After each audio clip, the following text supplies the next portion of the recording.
பன்னாட்டு லயன்ஸ் இயக்கம் 324C அன்புசை ஆண்டின் 17 சங்கங்களின் பதவியேற்பு விழா ஒரே மேடையில் பிரம்மாண்டமாக நடைபெற்றது. சுந்தராபுரம் லிண்டாஸ் மஹாலில் நடைபெற்ற இதில் பன்னாட்டு லயன்ஸ் இயக்கம் 324C மாவட்டத்தின் கீழ் வரும் Chinnavedampatti industrial estate, Coimbatore creators, Coimbatore entrepreneurs இந்த 3 புதிய சங்கங்களும் சார்ட்டர் செய்யப்பட்டது. கோயம்புத்தூர் அக்னி, Coimbatore Anandha Agilam, Coimbatore Auro Meera Mother's Village, Coimbatore Challengers, Kalappatti Agni Siragugal, Coimbatore Patteeswara, Coimbatore Ramanathapuram, Coimbatore Royal, Coimbatore Sharks, Coimbatore Top City, Pollachi Sriramu College Campus, Pollachi South, Pollachi Western Ghats மற்றும் சேத்துமடை என 2024-25 ஆண்டிற்கான 17 சங்கங்களின் புதிய நிர்வாகிகள் பதவியேற்றுக் கொண்டனர்.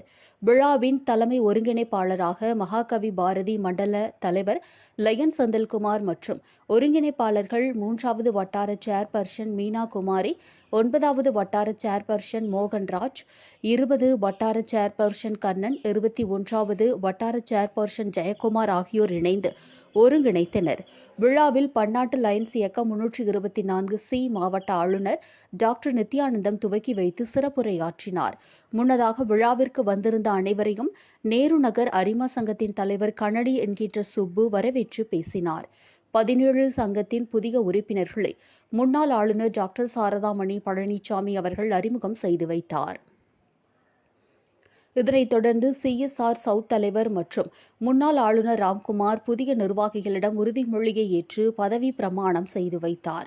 நிகழ்ச்சியில் கௌரவ அழைப்பாளர்களாக முன்னாள் ஆளுநர்கள் டாக்டர் பழனிசாமி, டாக்டர் ஜீவானந்தம், கருணாநிதி மற்றும் முதல் துணைநிலை ஆளுநர் ராஜசேகர், 2ஆம் துணை ஆளுநர் செல்வராஜ் மற்றும் கேட் ஒருங்கிணைப்பாளர் சூரிய நந்தகோபால் ஆகியோர் சேவை திட்டங்களை வழங்கி வாழ்த்துரை வழங்கினார்கள்.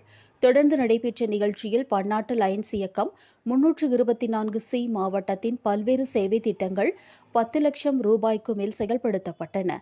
இதில் பெண்களுக்கான மார்பக புற்றுநோய் பரிசோதனைக்கான இலவச வாகனம் திட்டத்தை தொடர்ந்து செயல்படுத்துவது, குழந்தைகள் மருத்துவம், கண் சிகிச்சை தேவைப்படுபவர்களுக்கு உதவித்தொகை வழங்குவது, கல்வி உதவித்தொகை வழங்குவது, சர்க்கரை நோய் சிகிச்சைக்கான தனி கிளினிக் அமைப்பது, உடல் உறுப்பு தானம் குறித்த விழிப்புணர்வு செய்வது, கை கால்களை இழந்த மாற்றுத்திறனாளிகளுக்கு செயற்கை கை கால்கள் வழங்குவது உள்ளிட்ட பல்வேறு சேவை திட்டங்களை அனைத்து சங்க உறுப்பினர்களுடன் இணைந்து தொடர்ந்து சிறப்பாக செய்வது என்று முடிவு செய்யப்பட்டது.